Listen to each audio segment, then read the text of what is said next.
Good. Um, okay, so you remember I was telling you about the seller who she was very motivated. The house would first what it belonged to her brother, then it belonged to her mom. Her brother died, then her mom, she's in hospice and she doesn't live in the state. She wants to get rid of the house and everything like that. So, I made the offer, like I told you, the 40,000. I was supposed to call her back, like you said, and to lower it to 35.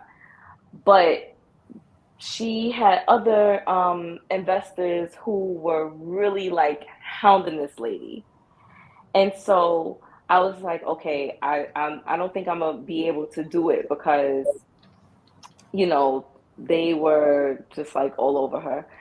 So when it all boiled down to it, the person offered $5,000 more, and she actually went with the other person. And so I mean, I did the best I could as far as like building rapport with her, and I did let her know that we will pay the closing costs, and we're gonna put the $100 earnest money deposit and everything. So I guess I want to know is there anything that I could have done to prevent that from happening? I Yeah, didn't want to offer yeah, obviously. $5,000. I didn't want It's to pretty easy. offer what? Chevelle, this is really easy. What? Sellers decide to go with somebody based on certainty and confidence, right? That's Hmm. number one. They were probably more certain than you, and they were probably more confident than you. That's not a dig. That's just the truth. Now, number two, most Okay. important part. When anybody asks, because I've been on the receiving end and the other end of this, how did this person get a deal and not me? Usually the other person's asking that, and it's always it's literally one thing. It's not even the confidence thing. That person got in front of the seller and was able to get a contract signed. Speed. You lost because of speed. That was it. Okay. Speed Okay. and certainty. Usually, listen, if it's purely on price, you'll never win. No. Like, because that's where people go to MLS and realtors. But in these situations, it definitely, he's correct on it. Speed and like certainty with it flowing. And the minute it Hmm. starts getting chopped up, I always look at like when I have other investors, I Yeah. never let it rattle me or bother me. And I never switch how I operate based on them. Now, I know that speed's going to beat out most of the others. And if you have to get in line with them, it's a pain in the butt. Now, here's the good news is there's no guarantee they're going to be able to close on it. So keep it on a positive note. Sometimes we all lose out on deals. I've never met a wholesaler that did not get a Well, let me deal ask a like question for accepted. her. Yeah. Did you condition the seller before you met with them? I I Yes or no? didn't. No, Okay. Okay, I so forgot. yeah, I So that's forgot part to. that's part of the certainty. yeah, And Yeah. it definitely helps out the speed because yeah. here's what happens. Like, guys, the reality of wholesaling is 75% of wholesalers will stall, not 75% of sellers will stall you if you let them. What do I mean by that? Yeah. It's a huge decision for them. Like, they're not used, like, it's usually their biggest asset they're selling. So, what do you do when you get overwhelmed? Have you ever got overwhelmed with a decision, especially financial, personally? Yeah. Yeah. What do you do? Freak out. You sleep on it. Let me think about it. Let me talk to this person. Let me talk to my mom, my dad, my boyfriend, my girl, whatever it is. And that's what you naturally do because it's easier at the time when you're stressed about something. It's easier not to make a decision on it because it doesn't hurt Yeah. as much. And that's what happens, though, even though they need to sell it. So, do you understand how the upfront agreement goes? Have you tried Yes, it? I did it with the second seller that I'm about to tell you guys about, Okay. which was a much better outcome. So I'm I, just telling you, like doing that, the reason why we teach you guys this, do you know how many sellers I botched and screwed up? Probably millions of dollars of deals. And it Yeah. took me years to put this together. And I finally taught it to him. I'm just like, listen, before you go in, and then he got caught in the maybe land. And that's how we go, listen, we have to come up with a systematic way to try to prevent this. It doesn't prevent it 100%, but it knocks out about 85% of the crap you put up at the end, because you make that person accountable, you make them give an agreement, and you know when two people know something to be true and you call them on it, they can't run and hide on you. And for that reason alone, you just kind of walk through it. And by the way, you won't get 100% of the deal. Like sometimes it just doesn't work out. Sometimes they don't connect with you. Sometimes it does just come down to money with people. But often when I get outbidded on a deal, sometimes other investors, they get hyper aggressive. They go, okay, well, they offered you 30, I'll give you 35. And they don't think about their numbers. And sometimes they can't make that 35 work. And keep in mind, what's going on in the market right now with real estate prices? They're going down. They're going down. So this could backfire on them, and it could open a back door for you. So I was still, you wish them the best, and then you follow up in 2 weeks or a week, whatever you want to do with them, and see if that deal goes through. Yeah. She texted me and she's like, Chevelle, if the deal falls through, I'm going to give you a call. And if the deal falls through, you are going to pay a substantially lower price. I'm just telling you, because keep in mind, here's what happens when somebody puts on a contract for 35. How much did you offer? 30? 40. 40. And they offer her 45. Okay. So whatever number they put it on, if it doesn't work and stick, guess what? Now you have data what you can't buy it for. Yeah. So why would you give her the same contract price if you know it didn't work out and the contract fell through? It's the perfect opportunity for you to get a price reduction and kind of some justification for what you're doing. But honestly, I'd rather you set the price right. When the market was going like crazy up, we used to sit back and wait because people would overbid all the time. So now they're overbidding because they're using old school tactics. Some of these deals are going to come back to you. So just like, don't burn your bridges like as much as you want to, like you get really ticked off, because you put in a lot of time, emotion, and it hurts a little bit. And that's natural. That's why once you have more quantity, and understand if you're working with 10 sellers, a certain amount of them are just, they're going to do this to you. So you do everything you can to prevent it. So tell us about the second one. See how that one went. Okay, so this one is really good. He built here's the issue. He started building the house, and then he hurt his back, and he used the rest of the money that he was supposed to use to build the house to live on. Okay. So the house is not finished. He said that it would take maybe $40,000 to $50,000 to finish the house. Okay. But he doesn't. He has it listed for 165, and he said that the lowest that he could come down is 140, because he said if he goes any lower, he's going to be losing money. So I don't really think it's a good deal. 140 because of the equity he has, or because of what he bought it for? No. He owns it, and it's on 3 acres of land. So he owns the land and owns the house. But the house, he spent the money. He started building the house, right?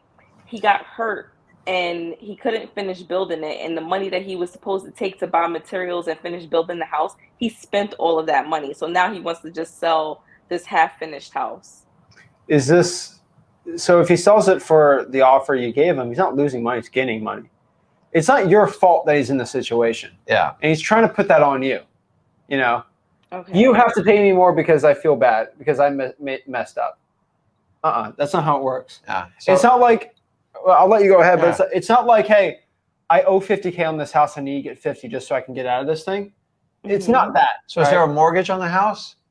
No, he doesn't have a mortgage. So keep in mind too. Like sometimes when people do this, I get this all the time. I need to get $100,000 from the proceeds of sale so I can pay for my sister's operation and I can put my mom in the retirement home. And we go to Disney. And it's like, so understanding, it's like, I get it, and that what they're really telling you, this is my wish.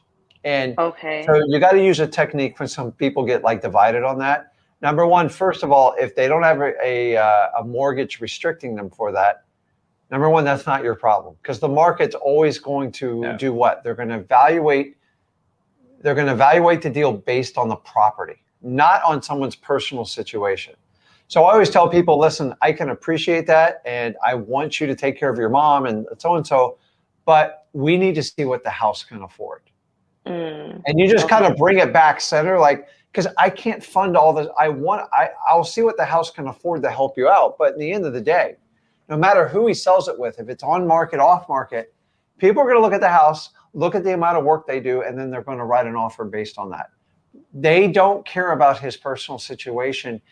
And it's not that you don't care, but you can't let it affect your offer because it doesn't make sense. So no matter what, whoever makes an offer on that, they're all going to have the same thought process of like, okay, well, I get it. That's like saying, hey, Zach, I got $50,000 and I'm going to build out this custom kitchen. And then I got distracted and I bought this nice new Chevrolet Camaro.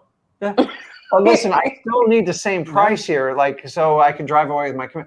You can't drive away with the car and get that too. So you can't have your cake. What do they call it? You can't have your cake and eat it too. I love cake. Have some cake tomorrow. Wedding, yeah.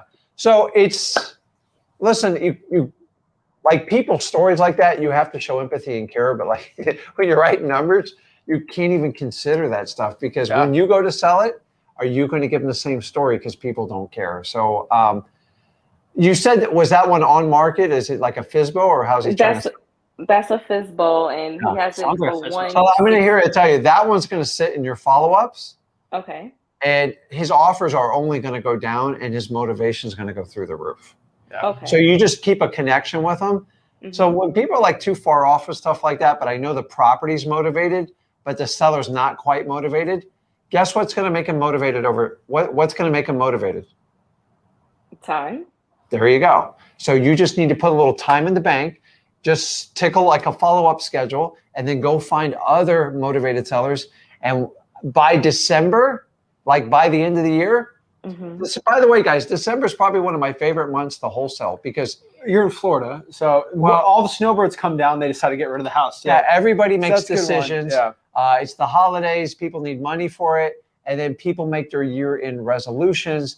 And usually if they're going to commit to sell the house, they do it by the end of December. The last 2 weeks of December are phenomenal. So I would put him on a follow-up because I think you have a high probability because no one's going to make him an offer. And guess what happens over time with his offers?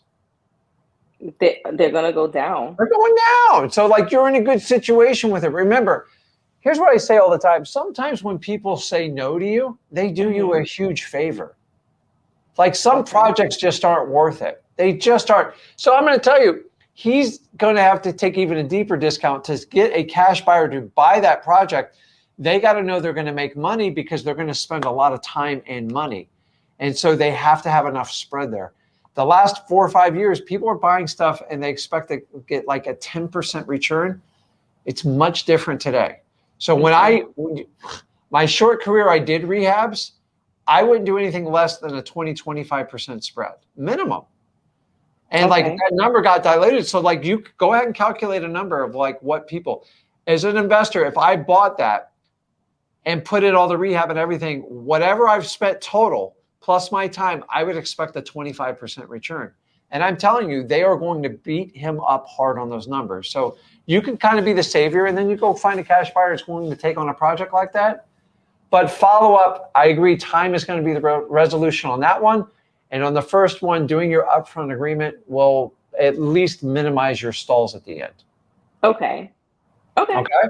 Okay, you got it. But keep going. More quantity, you're learning. And that's the thing is, by you taking action, like you're firing your brain on all cylinders. And it's like neurologically, it's like, oh my God, this and this. And that's how you learn.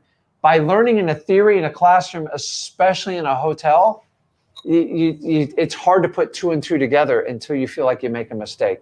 We just don't want to make a financial mistake. And guys, when people say no, sometimes they do you a huge favor. Like the deal just didn't work. Come back later and get it cheaper, right? Yeah, I agree. So great job, Lo. Good job on taking action and just keep moving forward. Keep the thrusters going and keep shooting up. Okay, will do. Okay. Thank you so much, guys. Awesome. Thank you. Appreciate it. Have a great one. You too. Bye. You just got to take the action and do it, right? You just got to do it. Like you get the weirdest things that come across you. And like, gosh, yes. I got to tell you, like most wholesaling deals, like you can break down and like they fit a certain mold. But like, I still have people this day just surprise the heck out of me, man. They just like, oh, I didn't see that coming. So guys, just so you know, here's how the cash buyer mentality works. They feel like the market is like falling off of a cliff. They're over exaggerating it. And you guys know it because they're a little bit frightened. And they're like, okay, when all the wholesalers start bringing me deals and I don't ask for it, I need to get pickier. And they should get pickier, but they get extreme and they start exaggerating how deep they can get it. And honestly, they're going to have a heck of a run in 2023. But eventually, one of them's going to go, well, I'm going to pay a little bit more so I don't have to wait in line. And then what happens is eventually it catches on, and then they all start going, okay, I'm going to go up and more aggressive because we're making so much money on these 3 or 4 projects we're working on. But that only happens over time, and I want you to understand that. So don't sit around and like wait for it. I get it. They are way undercutting the market, and they're doing it. Why? Because they can. But this won't last forever. But you guys can go out and contact a million motivated sellers and then at least get the follow-ups in your pipelines, get the low-hanging fruit, and just keep going because this is going to compound all the way through the end of this year, definitely beginning of next year and all through next year. So go ahead and start building up your pipeline. We're talking about getting a deal January 1. The actions you're taking today are going to dictate if you have a deal on January 1 or not.